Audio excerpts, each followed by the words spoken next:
Mayroon po tayo mga bagong dating ating ihanda ang ating sarili sa salita ng Panginoon. Nabot po tayo.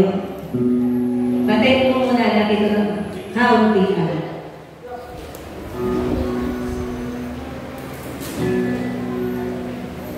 Thank you, Jesus. Panginoon, maraming salamat ngayong umaga sa iyong mga anak na narito.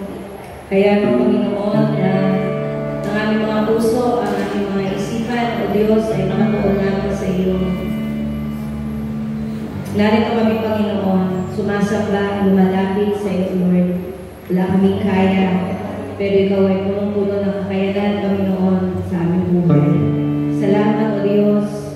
Sakupin mo kami sa oras na ito. Baba ang iyong banal na Espiritu, Panginoon, sa aming kalagitnaan. Hallelujah, hallelujah, Jesus. Let us set our heart on God.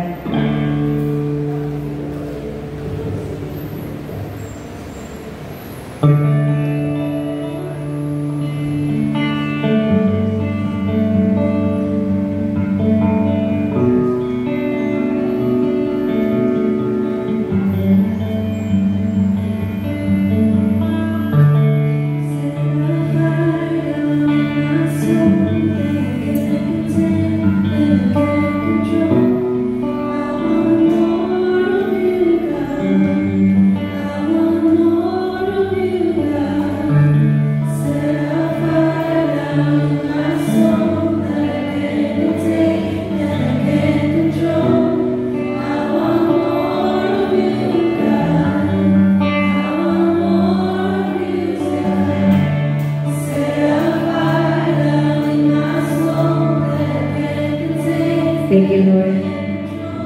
Pwede po ka natin itaas ang aming kamay sa Panginoon. We want more of you, Lord. Hallelujah, hallelujah, Jesus. We are embracing your presence right now.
Yes, Lord.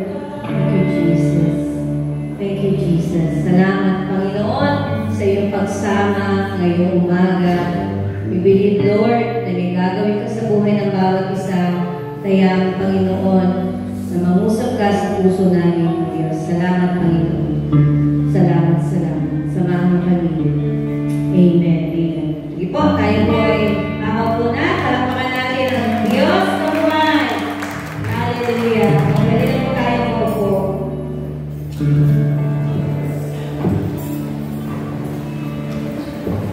Pakibati ang ating katabi ng isang magandang umaga. Sabi, good morning.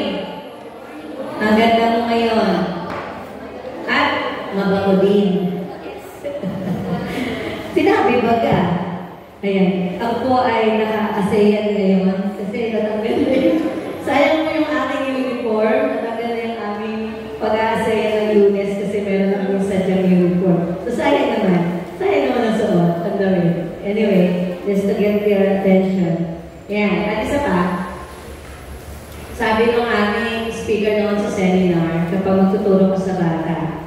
kailangan naka-lipstick. Kailangan mapula. Hindi ko na ho kinapulahan. Hindi naman bata dito. Para ang attention nila nandito. Amen? So, ngayong umaga, excited na ba tayo? Yes! Ako, excited na ba tayo? Aral ng salita ng Panginoon. So, brace ourselves dito sa ating gagawin. Kagabi po ay habang ako'y nagbabasa, sabi ko, Lord, alas 8 na, parang watak-watak pa tayo, watak-watak pa yung utak ko, kalat-kalat pa. So, tumigil muna ako, pinigil ko mata ko. At saka ako, habang nakapikit, dinodraw ko yung sarili ko dito sa Word. Tapos gumising ako ng alas, hindi pala ako gumising kasi hindi ako nakatulog. Hindi, bangon ulit, gawa ulit. And, ito po yung pagsasaluhan natin ngayong umaga mula sa Matthew chapter 25 verses 1 to 13.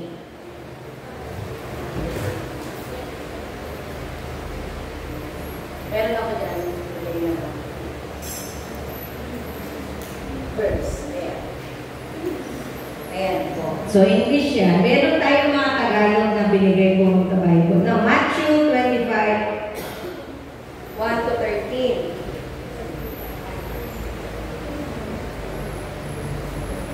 May English. English po yan. Siguro, dahil pare-pareho tayo ng mga nasa Bible, tayo po yung mabasa na lamang na dyan sa ating hawak-hawak. So, ako po ay 1, kayo ay 2. Okay po. Ready na? Sige, mga 30 seconds pa. Para lang meron tayong mamaya ko ay English naman. Mateo 25, 1 hanggang 13. Sabi ko dito sa 1, ang kaharian ng langit ay maitutulad dito, may 10 dalagang lumabas upang sumalubong sa lalaking ikakasal, bawat isa ay may dalang ilawan. 2.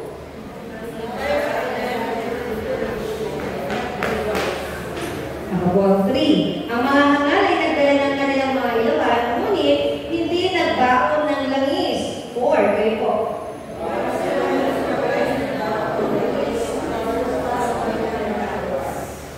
Naantala ang pagdating ng lalaking ikakasal, kaya tinantok at nakatulog sila sa paghihintay.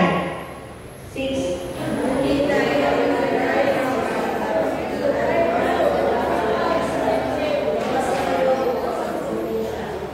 Agad bumangon ang 10 dalaga at inayos ang kanilang ilawan.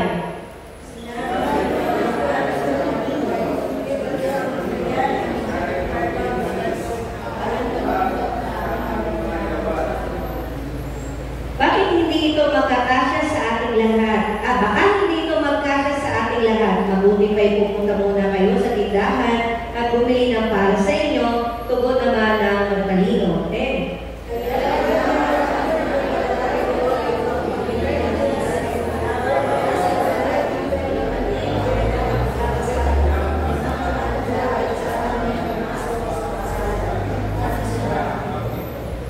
Pagkatapos, dumating naman ang iba pang dalaga, Panginoon, Panginoon, papasukin po ninyo kami. Pakiusap nila.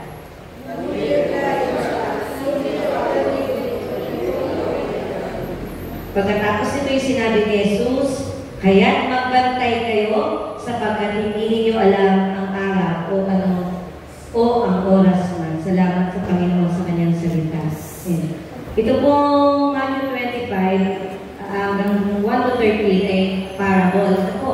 Mula 24 po, nagsasabi na po ang Panginoon sa salita niya ng mga parable patungkol po sa mangyayari sa dulo. So, tayo po ay papalapit na sa second coming ng ating Panginoon. At ito pong binasa natin ito ay isa doon sa kung saan, papaano ba ang dapat gawin natin o ano ang kailangan natin gawin in preparation sa pagdating ng Panginoon. Pero, kinuha ko lamang po yung isang elemento dito sa 25, sa Matthew 25, 1 to 13. Isang elemento na yung yung oil. Yung langis dito. Sabi po diyan, may mga dalang ilawan. Yung 5 ay matatalinaw na tinagurian at yung 5 ay hangal na tinagurian. Bakit po? Kasi yung 5 daw doon ay may dalang extra na langis at yung 5 ay wala pong dalang extra langis. So, paano ba? Gawin natin. So, pinamagatan ko po itong Judaiya. Get excited about God again. Bakit again? Nung tayo tumanggap sa Panginoon, naramdaman niyo po ba yung excitement na tayo ay binago na ng Diyos, na tayo ay kinilala ng Diyos, na tayo ay naging anak ng Diyos? Naramdaman niyo po ba yung unang excitement niyo ngayon? Naramdaman niyo po ba na naggalak po ba kayo? Na-excite po ba kayo noong time na yun? At habang tumatagal tayo sa pananampalataya, habang tumatagal tayo sa paglilingkod, yun bang excitement na yan, naririyan pa. Sa dami ng mga dumadaan sa ating buhay, naririyan pa ba yung excitement mo sa Panginoon? Kaya sinabi niya, get excited about God again. Nauuhaw, napapagod, nahihirapan, sumusuko, natatakot, nabibigo. Hinahanap natin yung Diyos natin sa mga panahon na iyon kung nasaan. And even tayo mga nananampalataya, hindi naman excuse sa mga battle na yan. Hindi excuse sa mga hirap na nararanasan sa buhay. Hindi excuse sa mga nangyayari sa mundo. Lahat tayo nakakaranas ng mga yan. Ang lagi ng tanong lagi, nararamdaman lang din natin, at ang iniisip natin, pag tayo na naandun sa sitwasyon na yun, kasama ko pa ba ang Diyos? Bakit ganito, Lord? Bakit ganun? Sabi nila, mabuti kang Diyos. Sabi nila, tapat kang Diyos. Bakit ako naandito? Bakit ako ganito? And that corrupts the excitement of serving God. Yung mga bagay na minsan sa buhay natin, ang hirap na. Dati, gusto natin lagi dumadalo. Dati, hindi na obligatory. Ngayon, obligatory na. Parang obligasyon na lang ang pagpunta sa church. Obligasyon na lang ba ang pagdalo sa mga gawain? Kasi sa amin daw ang family na, kaya kami magpapamili na. Kasi kami nakasay mamayang gabi, kaya kami pupunta. Ganun na lang ba? Ano nangyayari sa atin? Linggo ngayon, gusto ko mag-church. Pero sa isang linggo, hindi ako mag-church kasi hindi ko feel. Ngayon mag-church ako kasi bigo-bigo ako, hirap na hirap ako. Ganun na lang ba tayo? Mag-church ako ngayon kasi marami akong pagpapasalamat sa Panginoon. Paano kung wala? Kasi nakita ko mga negatibo. Hindi na muna ako mag-church. Ngayong panahon natin, the more we need na lumapit sa Panginoon. Hindi na natin kaya ang mga tao sa paligid natin, hindi natin mapapangawakan lagi. Yung trabaho natin, hindi natin mapapangawakan. And even, ang ating kalusugan, hindi natin mapapangawakan. Kasi kaya nito maging weak tayo sa mga bagay natin. Pero ang meron lang tayo mapapanghawakan palagi ay ang ating Diyos. Amen? Kinuha ko yung oil, isa sa mga element dito sa ating binasa. Ang sabi dito, ang oil ay Juday. Asa na oil na yan?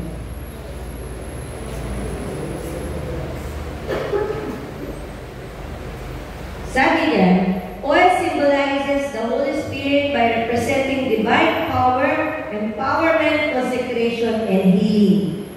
Today, the oil symbolizes the spiritual anointing representing the Holy Spirit's role in setting people apart, bringing healing,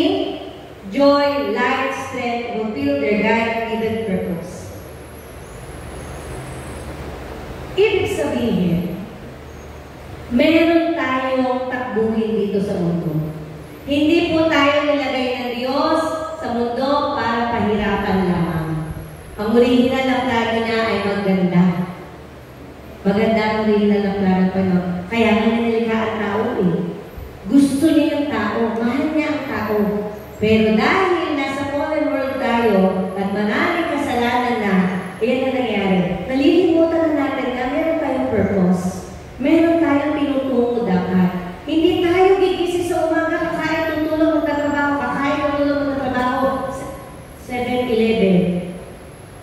Ano yun? 7 days? Paano ba nag-11 yun? So, 24 hours, gano'n. Puro trabaho na lang. Diba? Minsan po ako, naisip ko na pag kami business school, ano ba? Puro trabaho na yata buhay ko. Kakain, trabaho, kakain. Nawawala yung essence of life. Pero ang essence of life ay na kay Kristo. Amen po? Kung wala ka pa kay Kristo, hindi mo makikita yung essence ng buhay mo. And for those who are with God na, nakatanggap na sa Panginoon, yung essence ng buhay natin yun, kailangan na kukultivate. Yung essence ng buhay nila dapat na-progress. Yung essence ng buhay nila dapat may nangyayari. Hindi tayo aatras at babalik sa dati. May nangyayari. Kaya nga habang nakikita tayo ng mga tao sa paligid natin, gugustuhin din nila yung Diyos na pinaglilingkuran natin. Amen? So ano ba ang gagawin nitong oil sa buhay natin bilang mga mananampalataya? O sa buhay natin? Okay? Sabi nga, we can go to church without oil. We can make decisions in life without oil. We can be very busy doing our so-called Lord's work without oil. But the result of this is meaningless. No growth, no power, just a waste. Amen? And yung oil, it's the presence of God. That's the Holy Spirit working within us. Kailangan natin yun. Ano man ang ginagawa natin dito sa church, kung wala yun, it's meaningless. Alam mo yun sa sarili mo. Alam natin yan sa sarili natin. Kung tayo pa ay gumagalaw para sa sarili lamang natin or para sa Lord. Kung tayo pa ay gumagalaw para sa mga tao na makita tayo lamang o para sa Lord. Alam mo yan. Hindi mo yan ma-recognize sa sarili mo. Sabi, if we run out of oil, our actions become complacent. We grow comfortable doing the same things over and over again. No movement, no progress, nothing new. Kapag naubusan tayo ng oil, alala ko nun, kahit kapit-bahay ko si Ate Franz. Wala nang mantika. So punta ko sa kapit-bahay para sa mantika. Kasi wala akong magagawa pag walang mantika. Wala tayong maluluto pag walang mantika. Tama? Masay lang. Oiliness is next to godliness. Ngayon, gagamitin natin yung oiliness is next to godliness. Why? Because that oil is the presence of God. Amen? Kasi oiliness is next to godliness. Ngayon, gamitin natin yung oil sa godliness kasi pupunuin tayo ng Diyos ng oil ngayon. Amen? Gusto niyo yun? Gusto niyo po ba yun? Gusto niyo ulit yung oil ng Lord? Amen. Okay? So we grow comfortable doing the same things. Ito yung mahirap sa pagiging komportable. Alam mo, ang church natin, komportable tayo sa church. Aircon. Masarap pa kayo kasi po ay malamig sa labas. Pag summer, kailangan na po natin ng aircon ulit. Komportable tayo nakaupo. Komportable tayo doon sa pakiramdam ng masarap sa church. Sa sobrang komportable natin, nakakatulog na nga eh. Pakitingnan nyo katabi. Huwag pipikit. Huwag pipikit. Ayan. Diba? Sa mga katrabaho ko ni Ma'am Kat, magandang umaga po. It's nice to see you. Masaya po ba kayo nakita ako? Tatawa-tawa lang po, para po tayo hindi masyado maging komportable. So yung pagiging komportable natin, minsan, hindi rin pala nakakaroon ng magandang produkto.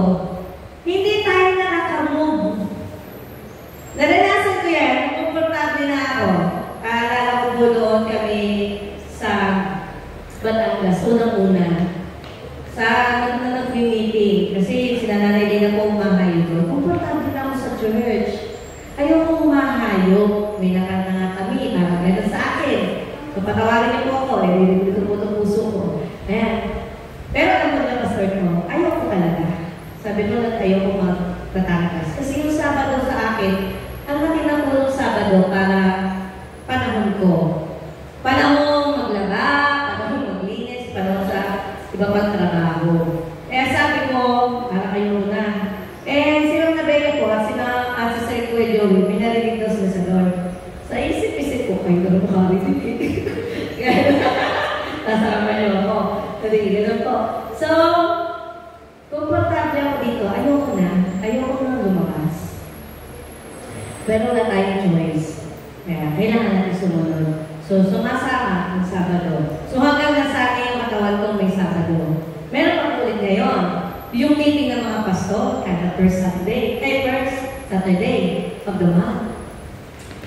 Medyo mabigat din po sa akin, no? Sabi ko, second Saturday, Batangas, sumunod, tapos hindi, tapos Batangas. So, isang Sabado na lang natitira sa isang buwan. Nagpaalam ulit ako.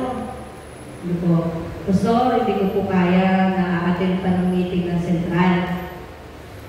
Kasi po, mahirap po ngayon yung curriculum namin, bagong lahat. Sa likod ng isip ko, ay, trabaho na naman na nasa isip mo. Yun nasa isip ko, di ako makasama doon kasi nagtrabaho ko. Saka yung pahinga tulog. Ngayon, eto na. Dumating ang taga-Nakar. So, napahinga naman ako. Sila galing Nakar, a-attend ng meeting. Sa dulo, a-attend ng meeting. Ako, nasasakay na lang, hindi pa a-attend ng meeting. So, isa rin po yun sa napahiya na rin ako sa sarili ko. Pero ngayon, di pa rin po ako naman siya na nakaka-attend ng meeting. Bakit ba ako iiwan? Hindi ko parang ko daw na may dahilan din nata. So, isa po yun sa wino-workout ko ngayon sa sarili ko na dadalo sa meeting. So, ibig sabihin ko lang po dito, yung pagiging komportable ko, walang progresong marami. Dumadaan ang panahon, hindi ko nalalakaran yung tunguhin na gusto ng Panginoon. Yung wala naman ang pamilya. So sa inyo, marami kayong pamilya, no? Kayo, may mga kanya-kanya kayong pamilya. So ang concentration nyo, family. Tama po? Tama naman po yun. Hindi naman po sinasabi na kapag nag-born again tayo at pababayaan mo ng pamilya. No! Pero hindi yan ang sasako sa buong buhay mo. At maliligtaan mo na lang ang para sa Panginoon. Amen? Yung pamilya mo, dadalhin mo sa Lord, pare-parehas kayo maglilingkod. Amen? Kasi ang Diyos ang bahala sa pamilya mo. Totoo po yan. Meron po ba dito na bigay niya ang kanyang pamilya sa Lord, pinabayaan ng Diyos? Wala pa. Kasi ang Diyos ay hindi nagpapabaya. Kung atin lamang makikita kung gaano kabuti ang Diyos at hindi yung ating sariling effort, kailanman inihahayaan ng Diyos na kanyang mga anak o pamilya ng kanyang mga anak ay sumadsad. If that happens, there's something wrong with your faith at mayroon din mali sa ginagawa. So do not question God palagi. Saan na naman nangyayari? Ask yourself then, ano na ginagawa ko na? Ano ba yung choices ko? Ano yung decision ko? Sinasama ko ba siguro dito? Without oil or excitement in doing God's work, will dry up and eventually die. Kapag wala na yung presence ng Lord sa buhay natin, lahat tayo ang ginagawa natin, matutuyo, makikita mo na lang, patay na pala. Akala mo buhay pa, patay na pala. Minsan, meron tayong gantong desire. Lord, gusto ko ulit gawin yung ginagawa ko sa'yo noon. Yung ganong sigla, yung ganong init, yung ganong apoy. Question is, hinakbangan mo ba? Hinakbangan ko minsan, umatras ako ng 3. Humakbang ako ng 2, umatras ulit ako ng 10. Paano mag-aabot? We need the presence of God. Huwag natin pahirapan ang ating sarili. Kasama natin ang Diyos. Amen?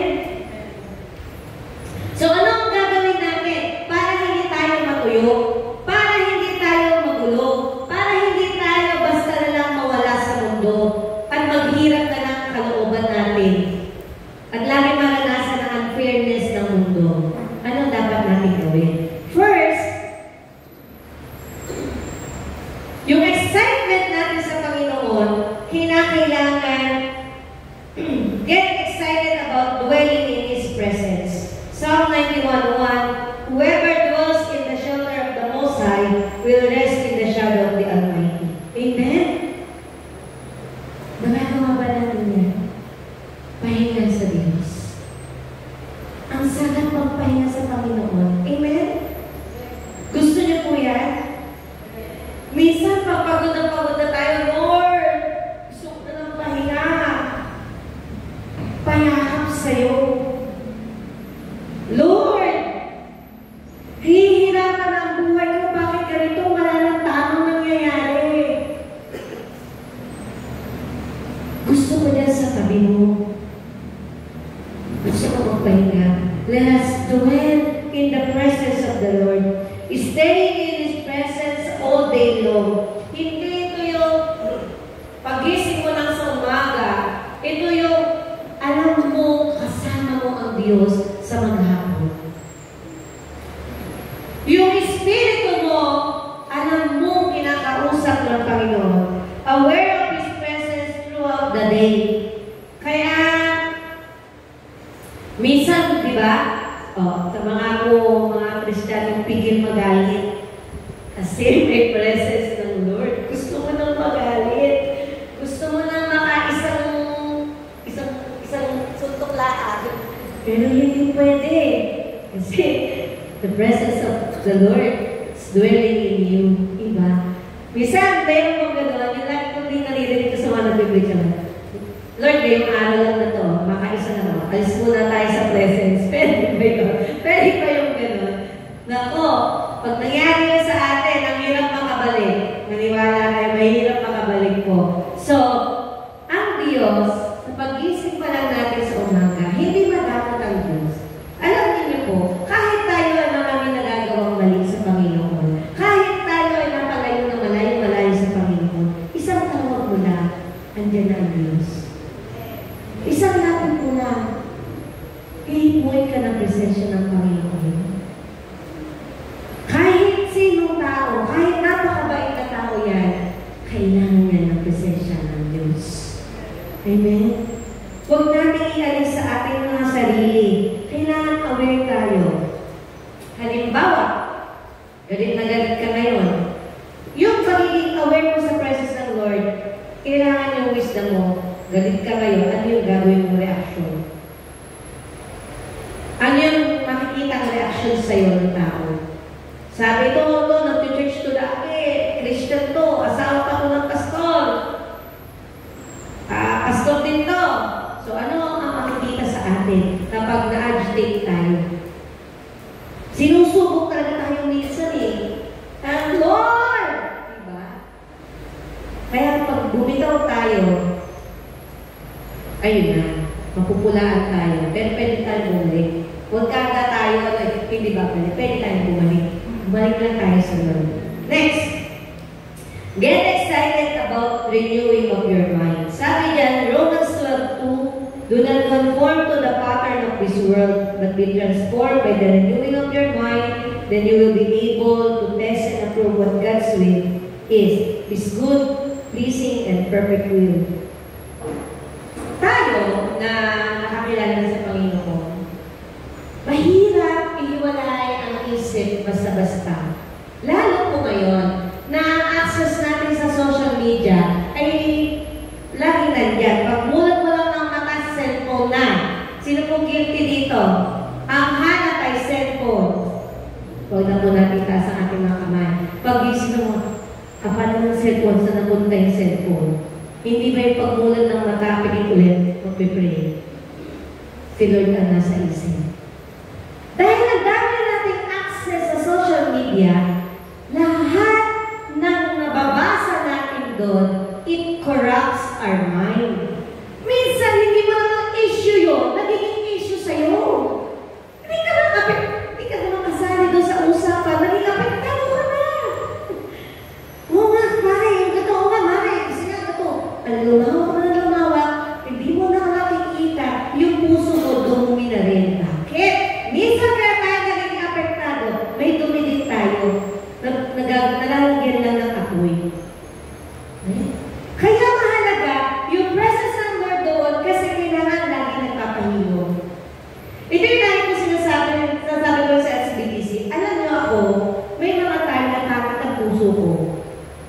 naman ako banal na ano.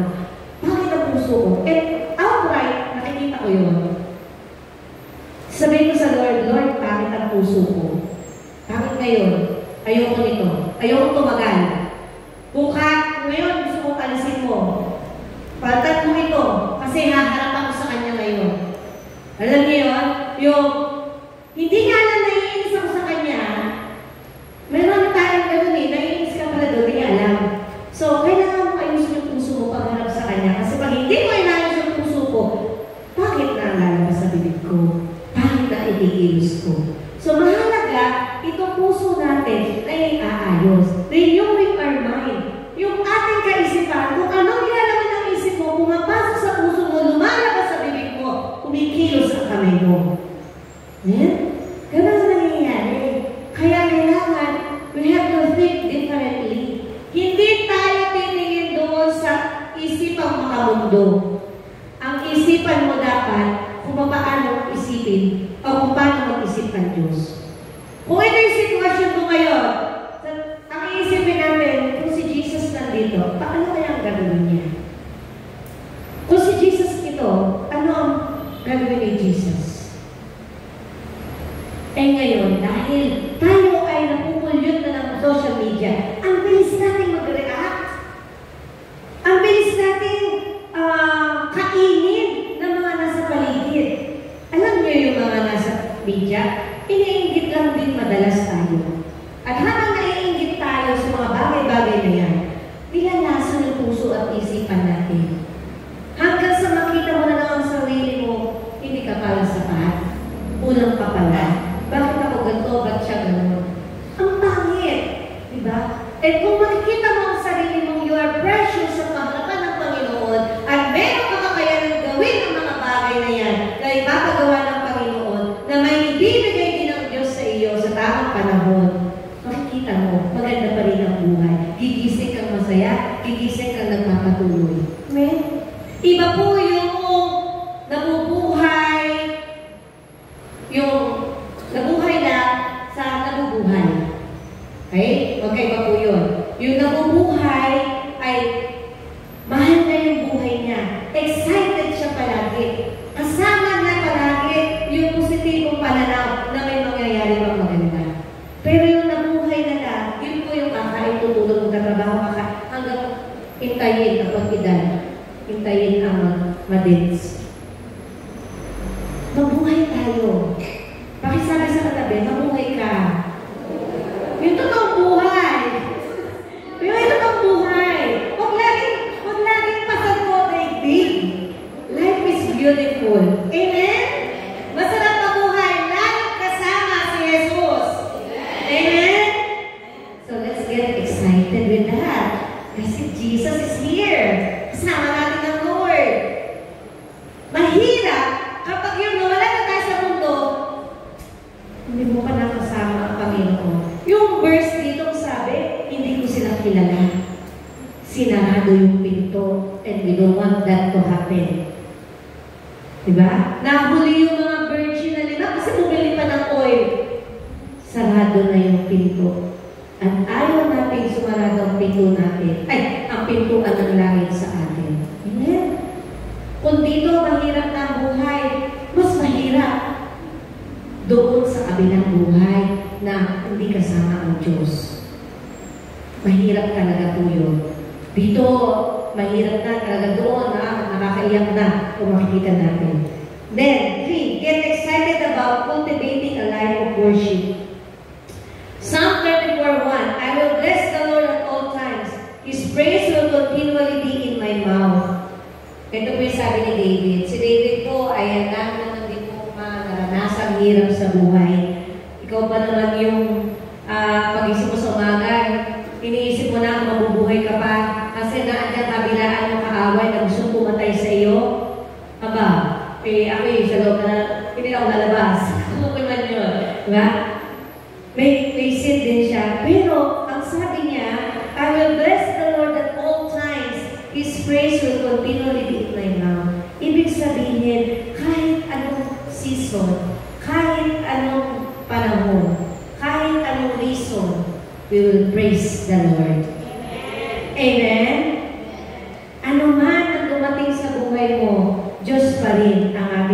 kapurihan. Amen? Immersion before God. Hindi ka lang basta umawit kung hindi ipinasok mo ang sarili mo sa presensya habang ikaw nagpupuri at nag-worship sa Lord. Worshiping God is not just by singing hymns and praises to Him. Worshiping God is serving others as well. Paano ka gumagalaw? Paano yung tao sa paligid mo? Paano may kinikilos ang buhay mo? That is worship. Paano tayo nakikisalamuha sa mundo? Paano tayo nakikisalamuha sa ating paglilingkod sa Panginoon? That is worship. Amen?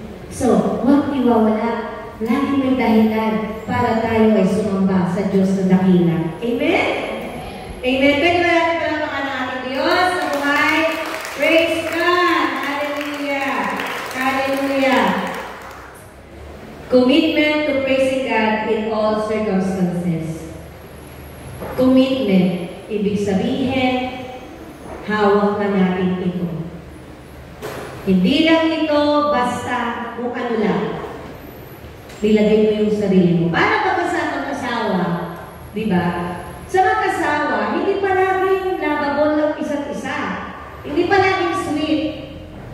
Tama po ba? Hindi laging kamahal-mahal ang partner mo.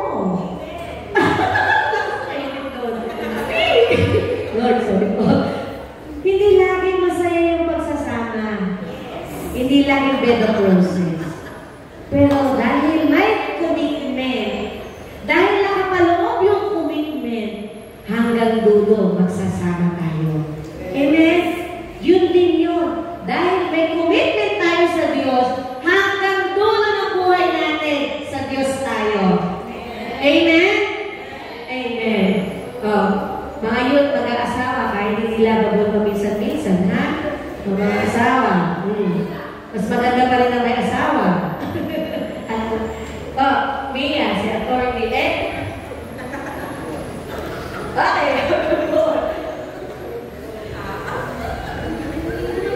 Sorry po pala, sa akin yung mic. Sorry na po. Okay, number 4. Paano ba tayo babalik yung excitement natin? Let's get back the oil. Get excited about having extra oil. Ayan, ito yung nilamang ng 5 pang virgin na dalaga dun eh. Lumamang sila kasi dahil na-delay yung dating yung bridegroom, tagalan. Kasi noong unang panahon, marami pa daw ginagawa niya, marami pa pusat. And the more they delay yung bridegroom na yun, habang kinakausap ng pamilya, mas nagbibigay ng honor. Yun yung po yung nabasa, mas nagbibigay ng honor dun sa babae.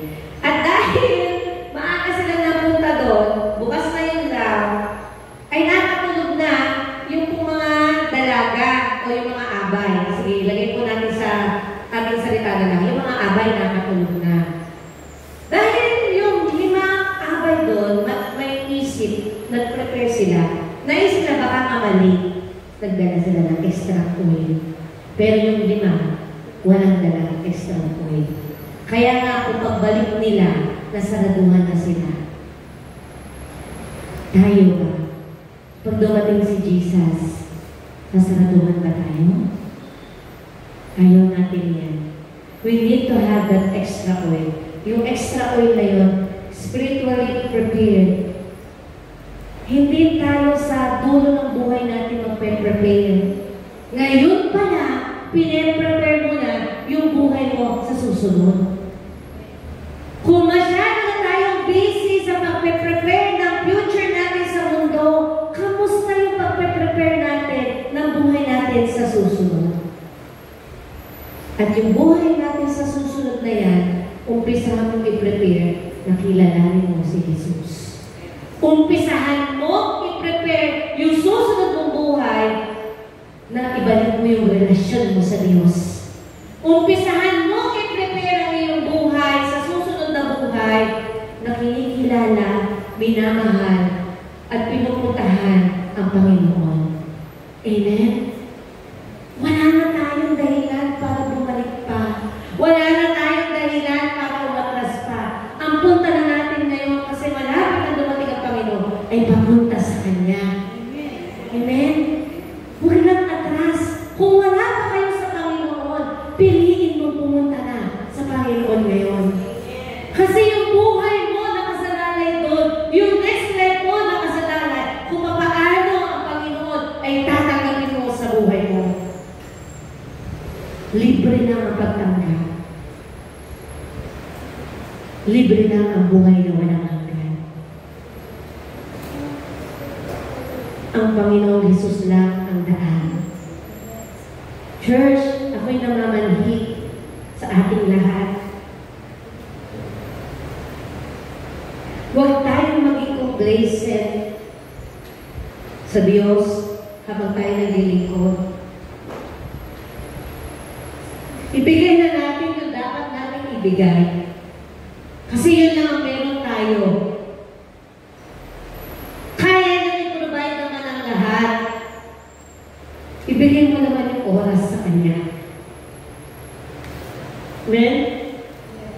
Huwag mong hayaan. Kuhanin ka ng mundo. I-drag ka ng mundo. Sa iba pang mga bagay na nakakapagpabisi sa'yo. Yung mga cellphone na yan, sobrang nakakapagpabisi sa buhay natin yan.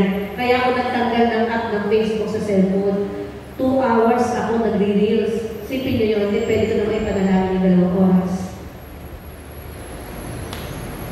Huwag nating hayaan. Let's bring an extra oil. Let's prepare. Ihanda na natin ngayon. Kung ikaw ay 20 years old, 13 years old, 50, 60, at buhay pa, mag-prepare ka na, haharap ka rin sa Diyos pagdating ng panahon. Anong ibababa natin sa Panginoon? Lahat tayo haharap. Kung naandito ang Panginoon ngayon at haharap ka, paano?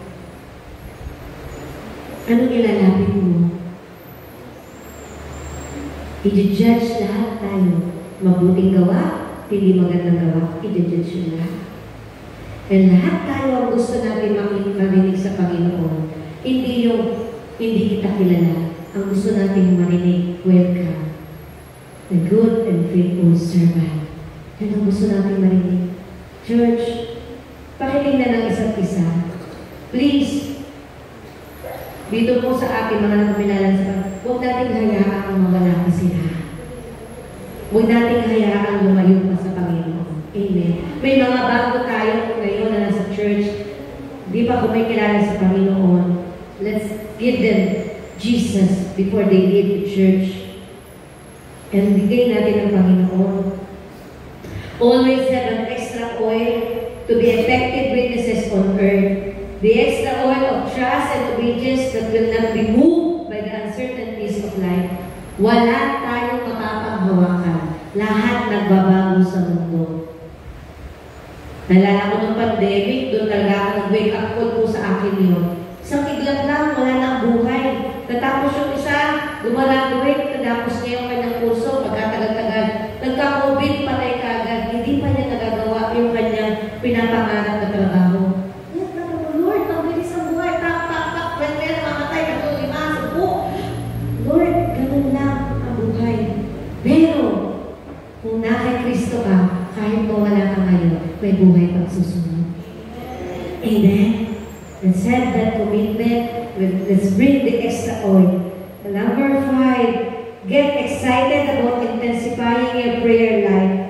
Making our prayer life stronger and deeper. Let's use scriptures to guide your prayer.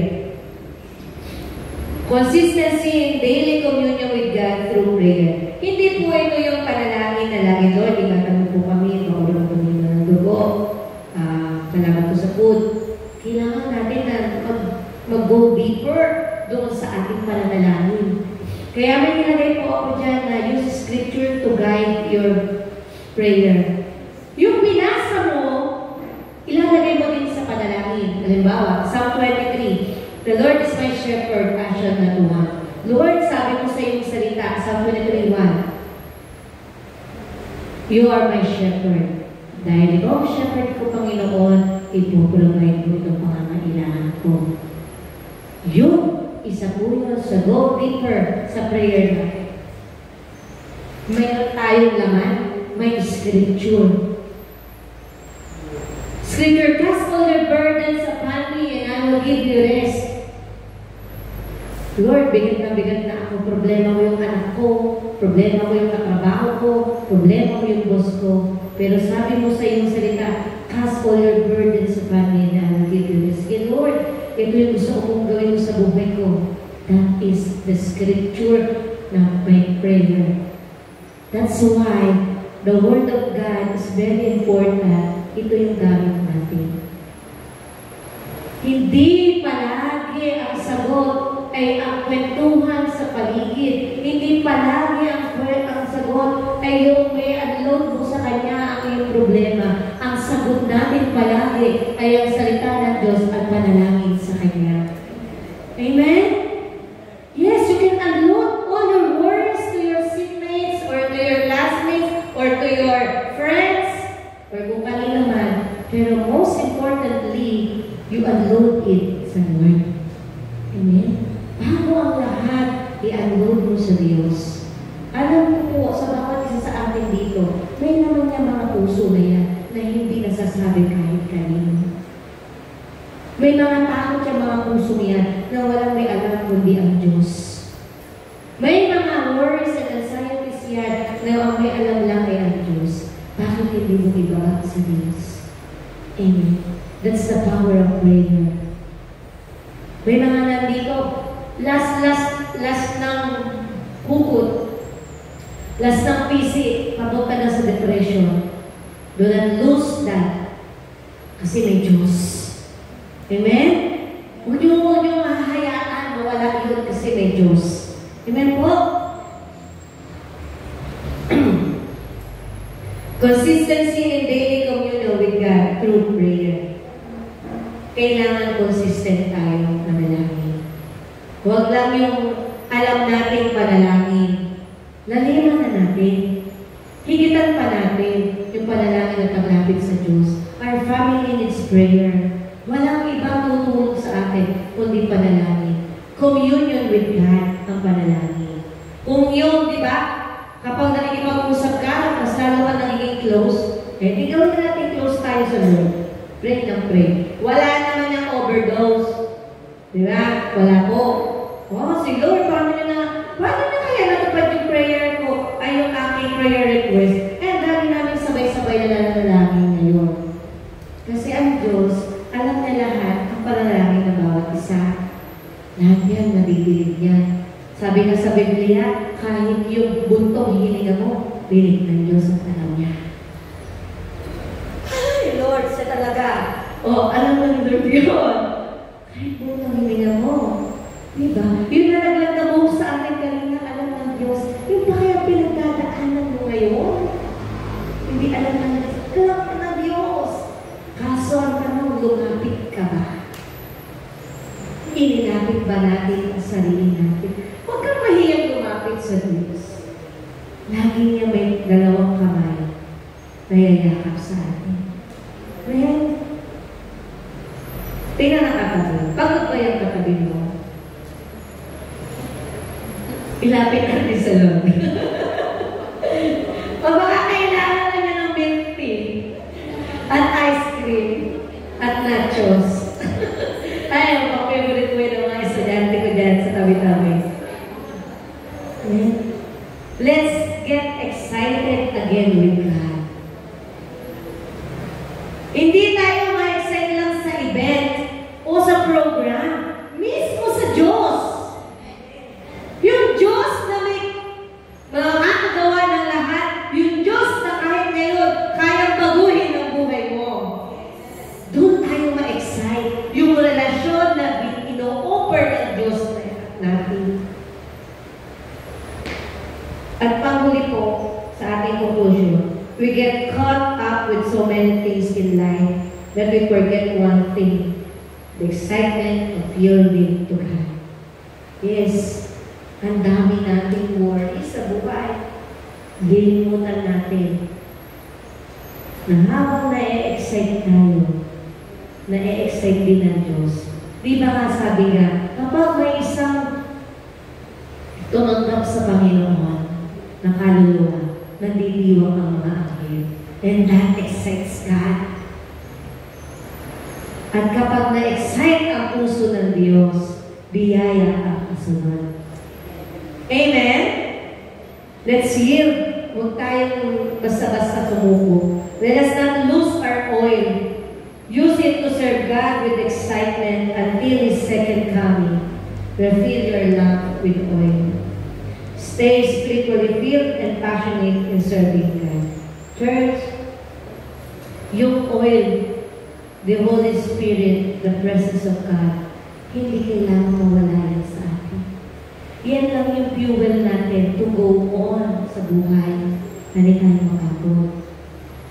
Na makita natin masaya ang buhay. Na kahit tumatanda tayo, gusto pa rin natin mabuhay. Nalalamay natin yung mundo. Gusto, laging prayer request ba yun? Mga mabuhay. Gusto yata hanggang 300 years old. Mabuhay tayo talaga sa mundo. Yung totoo may galak, pagising ng umaga kahit may problema. Yung totoo may Jesus sa puso, kahit alam mo, kahit may nangyayari hindi maganda. Kasi naririyan ang ating Panginoon. His presence will always surround us and will always embrace us. At yung presence ng Lord ang lagi magliligtas sa atin, sa anumang dinadala natin sa buhay. Amen. Tayo po natin po ngayon.